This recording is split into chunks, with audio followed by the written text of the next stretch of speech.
بسم اللہ الرحمن الرحیم۔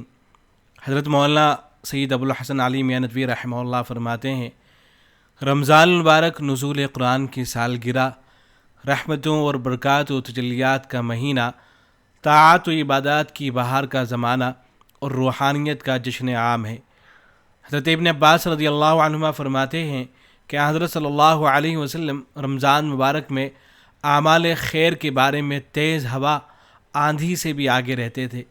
حضرت عائشہ رضی اللہ عنہ فرماتی ہیں کہ رمضان کا آخر عشرہ آتا تو آپ صلی اللہ علیہ وسلم پوری رات بیدار رہتے، گھر والوں کو بیدار فرماتے اور عبادات اور نوافل کے لیے کمر کس لیتے۔ عارفین، عشاق اور اعلی ہمت خاصان خدا کی بھی دلی مراد بر آنے کا وہ موسم اور ان کا محبوب ترین مہینہ ہے جس کے لیے وہ سال بھر دن گنتے رہتے ہیں۔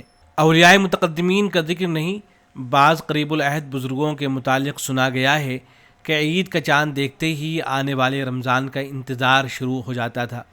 رمضان المبارک آتے ہی ان میں ایک نیا جوش و ولولہ اور ایک نئی نشاط اور امنگ پیدا ہو جاتی تھی، اور وہ کبھی زبان حال سے یوں گویا ہوتے تھے، ھذا الذی کانت الایام تنتظر فلیوفی للہ اقوام بما نذروا۔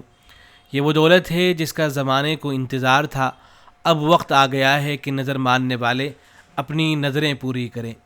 اور کبھی کیف و سرور میں آ کر یوں گنگنانے لگتے تھے، پلا ساقیہ و میں دل فروز، پلا ساقیہ و میں دل فروز، کہ آتی نہیں فصل گل روز روز۔ چونکہ یہ بہار کا مہینہ آنے والا ہے، اس لیے اس کے لیے کمر بستہ ہو جائیں۔ خود ہمارے نبی حضرت محمد مصطفیٰ صلی اللہ علیہ وسلم نے رمضان المبارک کی اہمیت کو بیان فرمایا ہے۔ اس روایت کو حضرت سلمان فارسی رضی اللہ تعالیٰ عنہ نے روایت فرمایا ہے، اور اہل علم کتابوں میں اس روایت کو رمضان کا تعارفی خطبہ اس عنوان اور اس ٹائٹل کے ساتھ ذکر کیا کرتے ہیں۔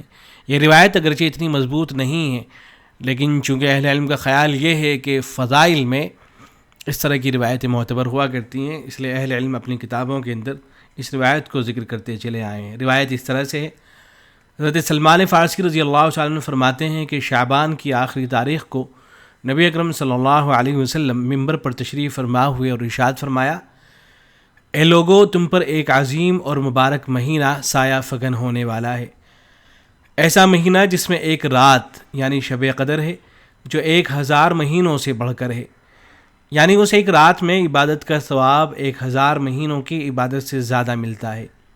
اللہ تعالیٰ نے اس مہینے کے دنوں کا روزہ فرض اور راتوں کی عبادت نفل قرار دی ہے۔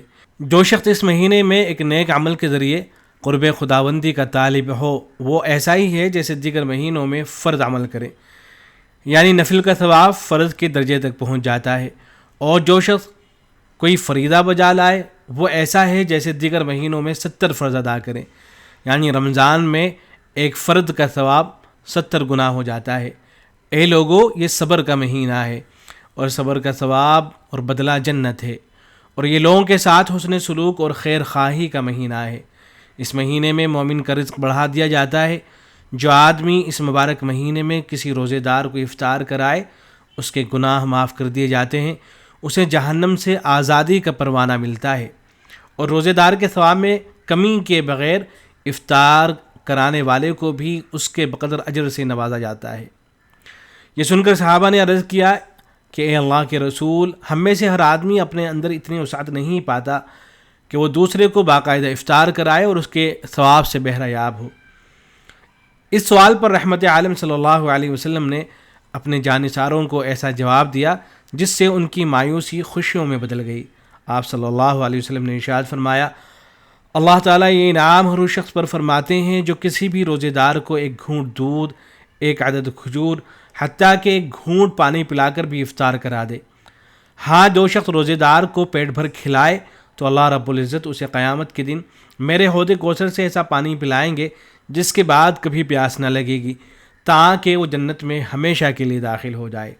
پھر آپ صلی اللہ علیہ وسلم نے ارشاد فرمایا، یہ ایسا مہینہ ہے جس کا پہلا عشرہ رحمت، درمیانی عشرہ مغفرت اور آخری عشرہ جہنم سے آزادی کا ہے۔ جو شخص اس مہینے میں اپنے غلام، خادم اور ملازم وغیرہ کے بوجھ کو ہلکا کر دے تو اللہ جل شانہ اس کی مغفرت فرماتے ہیں اور آگ سے آزادی دیتے ہیں۔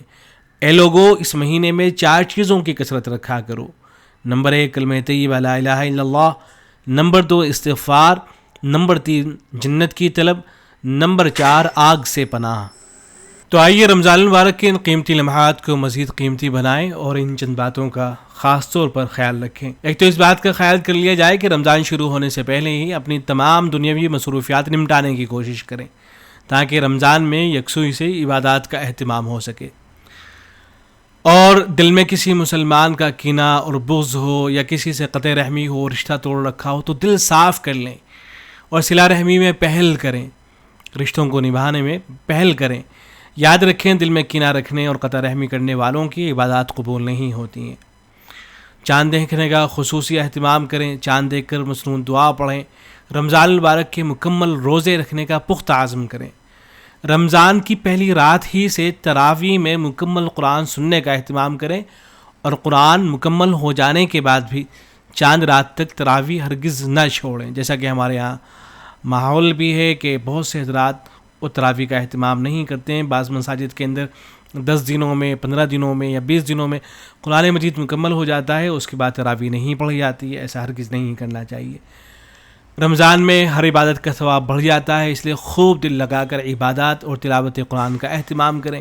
یہ کوشش کریں کہ قرآن مجید جتنے زیادہ مکمل ہو سکے رمضان المبارک میں، اتنے ہی زیادہ مکمل کرنے کا اہتمام کیا جائے اور کوشش کی جائے۔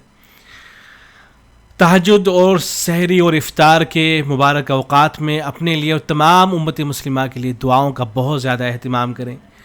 صاحب استطاعت لوگ، فقراء اور مساکین، بالخصوص قریبی رشتہ داروں کا مالی اعتبار سے خیال رکھیں اور صدقہ و خیرات کی کثرت کریں۔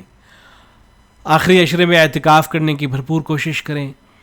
آخری عشرے میں شب قدر تلاش کریں اور شب قدر پانے کا بھرپور اہتمام کریں، بالخصوص طاق راتیں جاگ کر عبادات میں گزاریں۔ عید کی رات یعنی چاند رات کو لیلۃ الجائزہ یعنی اجرت اور انعام وصول کرنے کی رات کہا گیا ہے۔